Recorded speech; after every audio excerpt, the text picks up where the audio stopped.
ಮಾತಾಡ್ರಿ ಯಾರು ಸರ್ ಏನಿಲ್ಲ ನಮಗೆ ಇನ್ನ ನೈಟು ಕರೆಂಟ್ ಕೊಡ್ತಾ ಇದಾರೆ. ಸಾಯಂಕಾಲ ದಿನ 5 ಗಂಟೆಗೆ ಅಂತಂದು ಹೇಳ್ತಾರೆ. ಕರೆಂಟ್ ಬರಕ್ಕೆ 5:30 6 ಗಂಟೆ ಆಗುತ್ತೆ. ಹುಳ ಉಪ್ಪುಡಿಗಳು ಹಾವು ಚೋಳುಗಳು ಕಾಟಕ ಎದಿರಿ ಎಲ್ಲರೂ ರೈತರುಗಳು ಎದಿರಿ ಎಲ್ಲರೂ ಮನವಿ ಕೊಡೋಕೆ ಸಲ್ಸಕ್ಕೆ ಬಂದ್ವಿ. ಇದಕ್ಕಿಂತ ಮುಂಚೆ 3-4 ಸತಿ ಬಂದು ಕಂಡೋಗಿದ್ವಿ. ಆದರೆ ಏನೋ ಸ್ಪಂದಿಸಿಲ್ಲ. ಹಗಲತ್ತು ನಮಗೆ ಕರೆಂಟ್ ಕೊಡೋ ವ್ಯವಸ್ಥೆ ಮಾಡಿರಿ.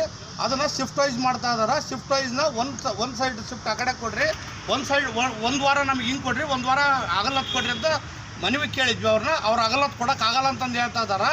ಹಂಗಾಗಿ ನಮಗೆ ನೈಟ್ ಕರೆಂಟ್ ಬೇಡ, ಹಗಲತ್ತು ಒಂದು 3 ತಾಸರ ಕೊಡ್ರಿ ಅಂತಂದೇಳಿ ಮನವಿ ಸಲ್ಸಕ್ಕೆ ಬಂದೀವಿ. ದಯಮಾಡಿ ಈ ಅಧಿಕಾರಿಗಳು ಈ ಮನವಿ ನಮಗೆ ಸ್ಪಂದಿಸಿ ನಮಗೆ ಕೆಲಸ ಮಾಡಿಕೊಡ್ಬೇಕಂತ ಇವ್ರಿಗೆ ಮನವಿ ಮಾಡ್ಕೊಂತೀವಿ. ಹಾವು ಚೋಳುಗಳು ಏನಾರ ಕಡಿದ್ರೆ ನೇರವಣಿ ಅಧಿಕಾರಿಗಳು ಆಗಿರ್ತಾರೆ. ರೈತರ ಬಗ್ಗೆ ಮಾತ್ರ ಇದ್ರೆ ಮಾತ್ರ ಅಪ್ಪಿತಾವಿ ಹಾವುಗಳು 1-2-3 ಹಾವುಗಳು ಕೂಡ ತಂದು ತೋರಿಸಿವಿ. ಆದರೂ ಏನು ಕೆಲಸ ಆಗಿಲ್ಲ. ಏನಾರ ಹುಳ ಉಪ್ಪುಡಿಗಳು ಕೊಡ್ದು ಅನಾಹುತಗಳು ಏನಾರ ಆತಂದ್ರೆ ನೇರವಣಿ ಅವರೇ ಜವಾಬ್ದಾರಿ ಆಗಿರ್ತಾರೆ.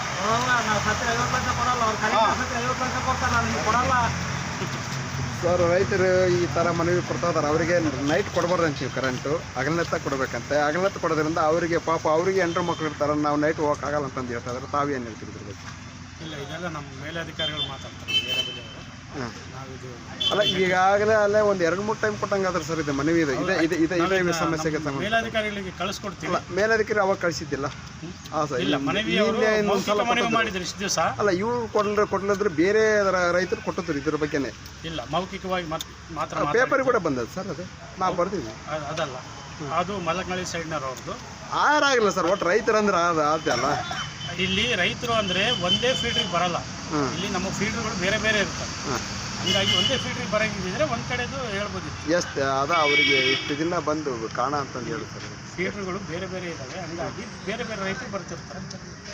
ಹಂಗಾಗಿನೇ ಇದು ಮೇಲಧಿಕಾರಿಗಳು ನಾವು ಸಲ್ಲಿಸ್ತೀವಿ. ತಮ್ಮ ಹೆಸರು ಸರ್? ನಾಗರಾಜ್ ಅಂತ.